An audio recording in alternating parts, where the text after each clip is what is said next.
नमस्कार मंडळी, मी आहे उत्कर्ष आणि आज आपण आलो आहोत उदयपूरच्या एका सुंदर आणि ऐतिहासिक स्थळी सज्जनगड, ज्याला मान्सून पॅलेस देखील म्हणतात। सज्जनगडचं तिकीट 120 रुपये आहे आणि गाडी वर घेऊन जायचं असल्यास वाहनासाठी वेगळी फी लागते। इथपर्यंत ड्राईव्ह अतिशय सैनिक आहे। डोंगर, दऱ्या, जंगल यामधून वाट काढत आपण पोहोचतो सज्जनगडला। हा किल्ला समुद्रसपाटीपासून 3100 फूट उंचीवर आहे आणि इथून उदयपूरचं मनमोहक दृश्य पाहायला मिळतं।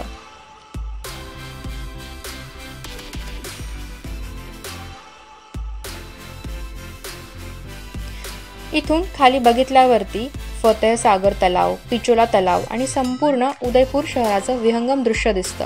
जणू काही आपण आकाशातच उभे आहोत आणि हे सुंदर शहर आपल्या पायाशी आहे। या किल्ल्याचं बांधकाम महाराणा सज्जनसिंह यांनी 1884 मध्ये केलं होतं आणि आज हा किल्ला पर्यटकांसाठी खुला आहे आणि पावसाळ्यात तर इथलं सौंदर्य बघायलाच हवं।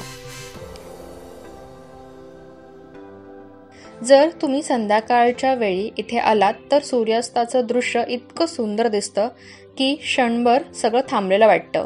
पावसाळ्यात तर ढग अगदी किल्ल्याच्या भोवती फेर धरतात। तर मंडळी, हा होता सज्जनगडचा छोटासा प्रवास। सज्जनगड पाहिल्यानंतर आम्ही आलो शिल्पग्रामला, एक अत्यंत खास आणि लोककलेने सजलेलं स्थान। शिल्पग्राम म्हणजे थेट आपल्या भारताच्या गावकुसाची अनुभूती देणारं एक सांस्कृतिक गाव।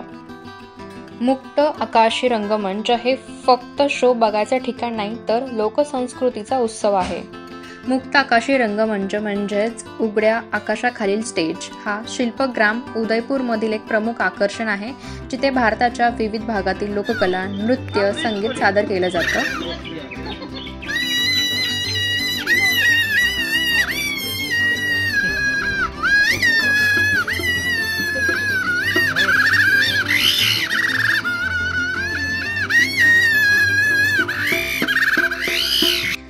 येथे जे कला प्रकार सादर होतात ते पारंपरिक असून स्थानिक संस्कृती आणि ग्रामीण जीवनशैलीचे प्रतिबिंब असतात। तर मुक्त आकाशी रंगमंचावरती सादर होणाऱ्या प्रमुख कला त्यापैकी एक राजस्थानी लोकनृत्य म्हणजेच कठपुतळी नृत्य, जिथे रंगीबेरंगी बाहुल्या दोराने हलवून पारंपरिक वाद्यांसोबत कथाकथन करून ही कला सादर केली जाते। रवीना टंडन मैडम लोग और साहब लोग को, बच्चों लोग को नमस्कार कहकर आता है।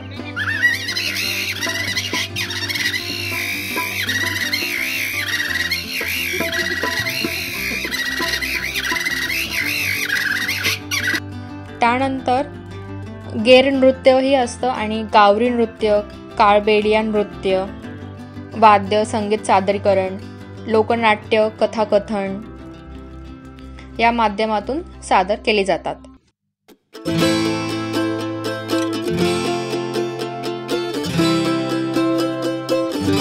शिल्पग्राममध्ये वेगवेगळ्या राज्यांच्या पारंपरिक झोपड्या बघायला मिळतात। राजस्थान, गुजरात, गोवा, महाराष्ट्र आणि इतर भागांचे सांस्कृतिक नमुने अगदी जसंच तशा त्या गावांमध्ये असतात।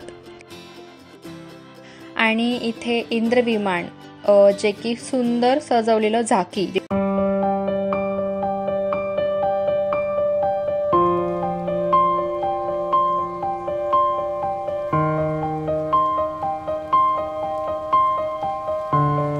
त्यानंतर इथे लाईव्ह सादरीकरण पाहिलं, ज्याच्यामध्ये पेटीवादक, ढोल वाजवणारे, पारंपरिक वाद्य वाजवणारे कलाकार होते, ज्याने एक उत्तम सादरीकरण केलं।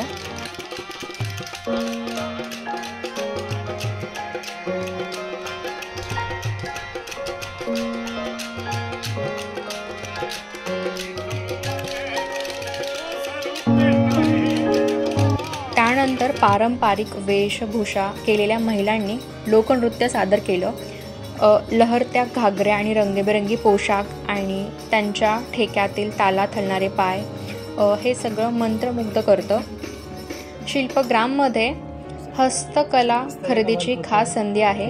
इथल्या दुकानांमध्ये सुंदर मूर्त्या आहेत। त्यानंतर बरेच हस्तनिर्मिती, कोरलेल्या मूर्त्या असं बरंच काही बघायला मिळतं। चित्रकारांनी काही झोपड्यांवरती थेट लाईव्ह पेंटिंग करत असताना त्यांचं कौशल्य पाहायला मिळालं आणि हे सगळं अफलातून होतं। तर अशा प्रकारे माझा हा छोटासा शिल्पग्राममधला प्रवास संपला. शिल्पग्राम म्हणजे केवळ एक प्रदर्शन नव्हे, तर आपल्या देशातील लोककला, संगीत, नृत्य आणि जीवनशैली यांचा एक उत्सव आहे.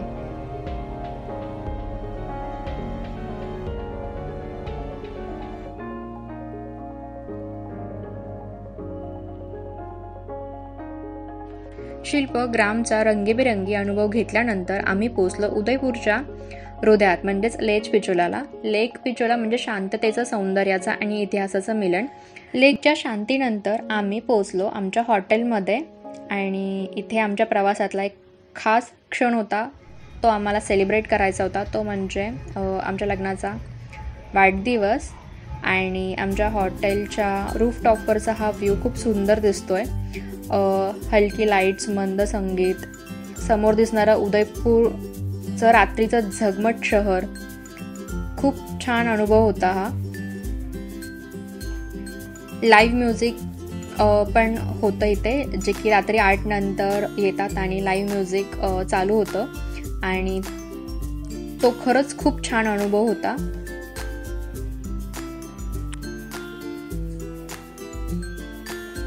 अशा प्रकारे आम्ही आमचं ॲनिव्हर्सरी सेलिब्रेशन केलं.